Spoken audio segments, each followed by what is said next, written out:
नमस्ते एंड राधे राधे। मैं प्रीति हूँ और मैं बताती हूँ लॉ ऑफ अट्रैक्शन के बारे में, करती हूँ मैं chakra healing and I am certified chakra healer. और इसके साथ साथ ही मेरी मैनिफेस्टेशन की और हीलिंग की क्लासेस आ रही हैं जो स्टार्ट है 23 सितंबर से, यानी 23 सितंबर। सो जो भी इंटरेस्टेड है इस 21 डेज़ की मैनिफेस्टेशन क्लासेस में अपनी हीलिंग कराने के लिए, चाहे वो आपके रिश्ते की हो, आपके वेल्थ की हो, आपके हेल्थ की हो, ग्रैटिट्यूड को अपनी लाइफ का हिस्सा बनाने के लिए, ये जो मैनिफेस्टेशन क्लास है आपके लिए बेस्ट है। जो भी इंटरेस्टेड है, डिस्क्रिप्शन में मेरा व्हाट्सएप नंबर है, आप वहाँ से अपनी बुकिंग के लिए मैसेज कर सकते हैं। अभी आगे बढ़ते हैं। मान लेते हैं कि आप भूखे हैं और भूखे रहने से पहले आप एक हेल्दी डाइट को फॉलो कर रहे थे। हेल्दी डाइट मतलब अच्छा खाना खाना, बहुत कम तेल खाना, बाहर का नहीं खाना, कुछ भी ऐसा। बट अचानक से कुछ परिस्थिति आपकी ऐसी आई कि आप कहीं भी 5 या 10 दिन के लिए स्टक हो गए, ठीक है? और जहाँ पे सॉरी, जहाँ पे आपको कुछ भी खाना अवेलेबल नहीं है। अ, पानी पी सकते हैं आप, लेकिन कोई खाना अवेलेबल नहीं है। अब उस दौरान अगर कोई लाके आपको सूखी रोटी दे दे या वड़ा पाव दे दे, तो आप क्या करोगे? ऑप्शन नहीं दे रही हूँ मैं कि सूखी रोटी या वड़ा पाव। सूखी रोटी या कोई वड़ा पाव आपको लाके दे दे, तो आप क्या करोगे? आप ये देखोगे कि मैं हेल्दी डाइट पे हूँ, मैं नहीं खा सकती, मेरी बॉडी इसको नहीं लेगी, या फिर आप ये सोचोगे मुझे कैसे भी करके अपनी भूख मिटानी है। क्या सोचोगे आप? कैसे भी करके मुझे अपनी भूख मिटानी है। फिर आपको फ़र्क नहीं पड़ता कि आप डाइट पे हैं, आप नहीं हैं, आप चुपचाप वो सूखी रोटी खा लेंगे या वड़ा पाव जो भी है उसको खा लेंगे और अपनी भूख मिटाने पे पहले ध्यान देंगे, रेदर देन डाइट का सोचने के बारे में कि हेल्दी है या अनहेल्दी है, उससे कोई फ़र्क नहीं पड़ेगा, है? हमारे साथ जीवन में भी सेम ऐसी ही चीज़ें होती हैं। जब हमें बचपन से प्यार नहीं मिलता, हमारी वर्थ को नहीं बताया जाता, या फिर कोई हमें बचपन से एप्रिशिएट नहीं करता, कोई प्यार की भाषा नहीं बोलता, इवन पेरेंट्स, इवन फैमिली वाले, इवन सोसाइटी, आप जिस सराउंडिंग में रह रहे हैं, जहाँ पे प्यार का मतलब आपको पता ही नहीं है, जहाँ रिस्पेक्ट का मतलब आपको पता नहीं, क्योंकि कभी वो चीज़ हमने महसूस करी ही नहीं है अपने अंदर। कभी हमें किसी ने प्यार से शाबाशी नहीं दी है, कभी प्यार से सहलाया नहीं है, कभी बैठा के अपने पास हमें गले नहीं लगाया, तो हमें इस चीज़ का मतलब नहीं पता है। अब जब कभी आप कोई ऐसा इंसान आपके जीवन में आता है जो बहुत टॉक्सिक है, लेकिन एज़ कम्पेयर टू बाकी लोग उनसे थोड़ा-सा ज़्यादा आपको प्यार दे रहा है कि चलो ठीक है, वो आपको थप्पड़ मार रहा है या फिर आपको अब्यूज़िव वर्ड बोल रहा है, तो आपको प्यार भी दे रहा है। प्यार का मतलब है कि ठीक है, थोड़ा आपको सुन लेना है, आपके लिए चीज़ें अच्छी ले आना, और कहाँ जा रही हो, कितने बजे आओगी, क्या कर रही हो, थोड़े रिस्ट्रिक्शंस लगाना, लेकिन प्यार दे रहा है। आप समझ रहे हो? तो आपको क्या लगेगा? ये इंसान बेस्ट है, ये इंसान है जो मुझे प्यार दे रहा है, ये इंसान है जो मुझे समझ रहा है। आपका ये इल्यूज़न माइंड, क्योंकि बचपन से आपने कभी इस चीज़ को एक्सपीरियंस तो किया नहीं है ना? बचपन से तो आप प्यार के लिए भूखे हो, आप रिस्पेक्ट के लिए भूखे हो। भूखा वर्ड का मतलब गलत नहीं है। इट मीन्स कि आपने कभी अपनी लाइफ़ में वो चीज़ को महसूस नहीं किया, दैट्स इट।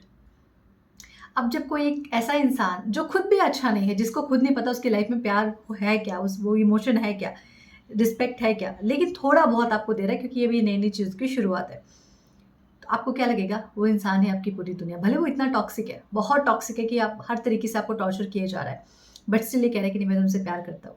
ठीक है? और आपको उसके साथ एक कनेक्शन फ़ील हो रहा है। तो आपको क्या लगेगा? आप उसके साथ चल पड़ोगे। हमारी लाइफ़ में भी यही होता है। जब अंदर से हम खाली रहते हैं ना, जब अंदर से हमें बहुत भूख रहती है प्यार की, रिस्पेक्ट की, अपने वर्थ की, तो उसे खुद में ढूँढने की बजाय अगर कोई सामने से हमें थोड़ा बहुत भी ऑफ़र दे रहा है, तो हम उसे भगवान समझने लगते हैं कि ये इंसान सब कुछ हमारे लिए, और सब कुछ हम अपने उस पे न्यौछावर कर देते हैं। मेरी लाइफ़ में ऐसे बहुत सारे एग्ज़ाम्पल हैं, बहुत सारे एग्ज़ाम्पल हैं जहाँ मैंने लोगों को ये देखा है कि वो एक अपनी फ़ैमिली से इतने परेशान हो चुके थे कि उनकी लाइफ़ में कोई एक ऐसा इंसान है जिससे उन्होंने बातें करना शुरू किया, और वो बात करते-करते उस इंसान के प्यार में पड़े। इतना टॉक्सिसिटी, इतना मार-पीट, इतना अब्यूज़िव होने के बाद भी वो उनको छोड़ नहीं रहे। क्यों? क्योंकि मेरी फैमिली से तो बेटर है, मेरी फैमिली ने नहीं समझा था, तब इसने मुझे समझा। और वो सारा कुछ उनके साथ जो गलत हो रहा है उसको वो सह रहे हैं। मैं मानती हूँ, हमारे जीवन में, मैं ये नहीं कहती कि मैं बहुत ब्लेस्ड थी कि मम्मी ने मुझे हमेशा शाबाशी दी है, पापा ने शाबाशी दी है, नहीं। पिटाइयाँ हमारी भी हुई हैं, इमोशंस हमारे भी नेग्लेक्ट किए गए हैं, ठीक है? और इस हमारे टाइम के जितने भी पेरेंट्स थे ना, उनको नहीं पता इमोशन मतलब क्या होता है, क्योंकि उन्होंने खुद ये चीज़ अपनी लाइफ में एक्सपीरियंस नहीं करी है। आप कुछ गलत करके आओगे तो भी आपकी कुटाई होगी, कुछ अच्छा करके आओगे तो ये नहीं बोलेंगे शाबाश, ये बोलेंगे हाँ, इतना ही तो किया है, आगे और देखना। तुमसे बहुत अच्छे-अच्छे लोग हैं। उनका मोटिवेशन ये होता था, उनकी तारीफ़ ये होती थी। बट अंदर जो खालीपन था, अंदर जो प्यार के लिए दिल कचोट रहा था कि कोई तो हो जो मुझे समझे, मेरी वर्थ को समझे, मुझे मेरी वर्थ को बताए। ये चीज़ें अपने हस्बैंड में मैं ढूँढने की बजाय ये मैंने खुद में ढूँढा। क्योंकि अगर मैं फिर से अपनी सारी इमोशन, सारी खुशियाँ, सब कुछ अगर उस इंसान के हाथों में सौंप देती, तो शायद ये जो रिश्ता इतना फ्लरिश हुआ है, ये नहीं होता, राइट? तो वो जो इमोशनल बैगेज था, वो भी मैं मेरे साथ लेके चल रही थी, लेकिन बहुत टाइम तक लेके चली, उसके बाद मैंने इसको छोड़ दिया। जब मुझे समझ में आया कि अगर मैं खुद में खुश नहीं हूँ, तो दुनिया में कोई मुझे खुश नहीं कर सकता। अगर मैं खुद की वर्थ नहीं समझूँगी, तो दुनिया में कोई मुझे मेरी वर्थ नहीं बता सकता। अगर मैं खुद की रिस्पेक्ट नहीं करूँगी, तो दुनिया में मुझे कोई रिस्पेक्ट नहीं कर सकता। फिर वही होगा कि मैं भूखी हूँ और मुझे जो सामने मिल रहा है, वो मेरे लिए अमृत है और मैं उसे खा के अपना पेट भर रही हूँ। वैसे कोई भी इंसान मेरे जीवन में आएगा, मुझे लगेगा ये बस ये इंसान अमृत है, ये भगवान है, ये मेरे लिए सब कुछ है, भले वो मुझे दिन के 4 थप्पड़ मार रहा है, राइट? तो बचपन में आपको प्यार मिला ना मिला, बचपन में आपको इज़्ज़त मिली ना मिली, किसी और से उम्मीद करने की बजाय वो चीज़ें आप अपने अंदर ढूँढिए। सेल्फ लव स्टार्ट कीजिए। सेल्फ लव सिर्फ़ इतना नहीं है कि अच्छे कपड़े पहन लिए, अच्छा परफ्यूम लगा लिया, अच्छी लिपस्टिक लगा ली, अच्छा मेकअप कर लिया, अच्छे बाल बना लिए, ग्रूम कर लिए, नहीं, इससे कई ज़्यादा ऊपर है। हज़ार गलतियाँ होने के बाद भी खुद के साथ तमीज़ से बात करना। अपने रिस्पेक्ट के लिए अपनी वॉइस को रेज़ करना। मैं ये नहीं कहती कि आपको हर बात पे लोगों से लड़ाई करने की ज़रूरत है, बट अपनी रिस्पेक्ट के लिए वॉइस रेज़ करना। अपनी खुशी का हमेशा ख़्याल रखना। चीज़ों के साथ कॉम्प्रोमाइज़ नहीं करना। मैं आपको मेरी बात बताती हूँ, जब आप इमोशनली अनअवेलेबल होते हो ना खुद के साथ भी, सपोज़ कि ये पेन मुझे बहुत पसंद आया, बहुत मतलब बहुत पसंद आया है कि बस अब मेरा दिल है कि नहीं, ये सिर्फ़ मेरे पास रहना चाहिए। कोई सामने से आया, "अरे यार! ये तो मैंने मेरे लिए पसंद किया था और ये बहुत अच्छा लगा था मुझे बहुत।" तो मैं क्या करूँगी? हाँ, आप रख लीजिए, कोई बात नहीं, मैं दूसरा ले लेती। अब पहले आदत मेरी ये थी, अभी अगर ये मुझे पेन पसंद आया और पहली नज़र मेरी इस पे गई, मैंने अपने हाथ में ले लिया, तो सामने वाला अगर मुझे बोलेगा ना कि ये पेन बहुत अच्छा लग रहा है, मैंने भी पसंद किया, तो मैं बोलूँगी यार थैंक यू, बट अभी तो ये मुझे अच्छा लगा और मैंने इसको ले लिया। अभी ये मेरा ये सीन है। मैं क्यों कॉम्प्रोमाइज़ करूँ? रेदर देन कोई डेथ और लाइफ़ की सिचुएशन ना हो। राइट? तो पहले था कि सब कुछ दे दो और कोई थोड़ा भी प्यार दे तो मुझे लगता था बहुत भारी हो गया मेरे मन के ऊपर, क्योंकि कभी वो चीज़ महसूस नहीं करी थी। कभी इतने प्यार, इतनी इज़्ज़त महसूस नहीं करी थी, राइट? तो अगर कोई थोड़ा भी प्यार कर देता था, थोड़ी केयर कर देता था, थोड़ा मेरा ख़्याल रख देता था ना, तो मुझे बहुत घबराहट सी होने लगती थी। अच्छा नहीं लगता था मन से। ऐसा लगता था मैं कब इसका है ये एहसान उतार दूँ, ये होता था। और अभी ऐसा है कि अगर मुझे बहुत गिफ्ट्स मिलते हैं, तो अभी अगर मुझे कोई कुछ ला के भी देता है, तो it's like thank you so much, I deserve this. तो अभी का ये सीन है कि अगर मुझे कोई कुछ भी ला के देगा, प्यार से कुछ भी ला के देगा, तो मैं सीधे बोलती I deserve this, yes thank you so much, आप मेरे लिए लेके आए, आपने मुझे याद किया। अभी ये सीन है। अभी ये है नहीं कि नहीं यार, अभी मुझे लगता है मैं रिसीविंग मोड में हूँ और मैं रिसीविंग मोड में हूँ, इसलिए मुझे सारी चीज़ें मिल रही हैं। That's it. तो किसी भी रिश्ते में एंटर करने से पहले ना, अपनी खुशी अपने अंदर ढूँढिए, अपनी रिस्पेक्ट खुद कीजिए। खुद को यहाँ रखिए कि जब आपकी लाइफ में कोई आए तो सामने वाला बंदा सोचे मैं इसके स्टैंडर्ड का हूँ या नहीं। इसकी थॉट, इसकी बातें, इसकी सोच, इसका ऑरा मेरे से कई गुना ज़्यादा है। तो जो मेरी लाइफ में आ रहा है या जिसको मैं सिलेक्ट करने जा रही हूँ, पहले उसको डाउट होना चाहिए। मैं सच में इसके लायक हूँ या नहीं। आप चाहे लड़का हो लड़की हो, फ़र्क नहीं पड़ता। मेल फीमेल हो, फ़र्क नहीं पड़ता। आपकी लाइफ में जो भी इंटर करे, वो आपकी वाइब्रेशन के हिसाब से पहले वो खुद ही डरे कि मैं सच में इसके लायक हूँ या नहीं हूँ। ये तो मुझसे कहीं ज़्यादा आगे है ना, रहते दिन ये सोचने की बजाय कि मैं इसके लायक हूँ या नहीं हूँ, ये तो बहुत स्मार्ट है, ये तो बहुत ऐसा है, ये तो बहुत वैसा है। कभी खुद को कम मत आँकिए। आपके लायक जो होगा वो आपके सामने खुद ब खुद आएगा। ठीक है? तो ये जो अंदर से भूख है ना, ये किसी भी चीज़ को खा के मत मिटाइए। ठीक है?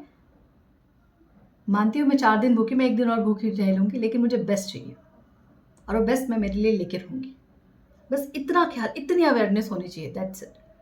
कि अगर मैं भूखी हूँ और मुझे कोई पूड़ी में ज़हर डाल के दे रहा है, तो मैं अपनी भूख मिटाने के लिए वो ज़हर नहीं खा सकती।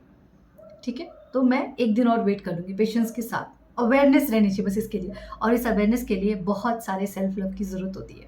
खुद के साथ बहुत सारा वक़्त बिताने की ज़रूरत होती है, खुद के थॉट को समझने की ज़रूरत होती है, बहुत सारी अच्छी-अच्छी किताबें, बहुत सारे अच्छे-अच्छे लोगों को सुनने की ज़रूरत पड़ती है, जिन्होंने सेल्फ लव के थ्रू अपनी लाइफ़ को ट्रांसफ़ॉर्म किया है।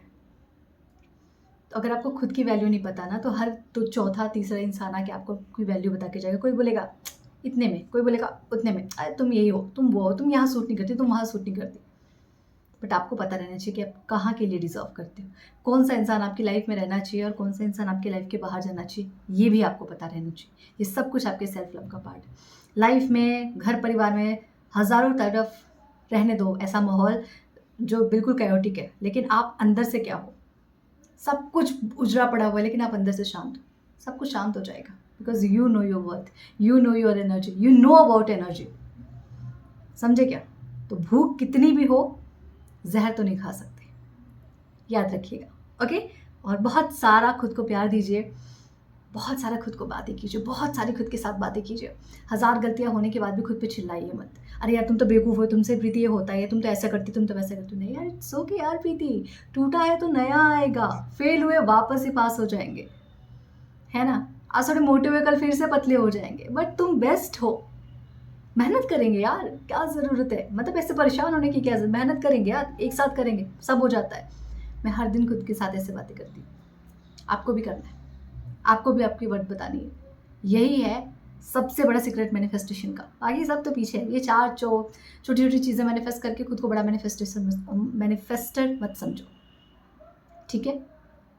खुद के साथ कनेक्ट होना सीखो। इसीलिए मैं किसी भी रिलेशनशिप की एडवाइस नहीं देती हूँ, मैं रिलेशनशिप को हील करती हूँ।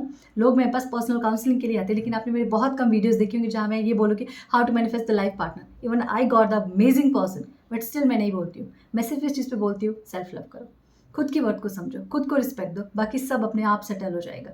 आप नहीं सेटल हो इसलिए आपके आसपास सब कुछ उथला पुथला है, ठीक है। Okay, thank you so much, Radhe Radhe. And self love के लिए ज्वाइन में मैनिफेस्टेशन क्लास जो स्टार्ट हो रहा है कब से, 23 सितंबर से। Thank you so much everyone and Radhe Radhe.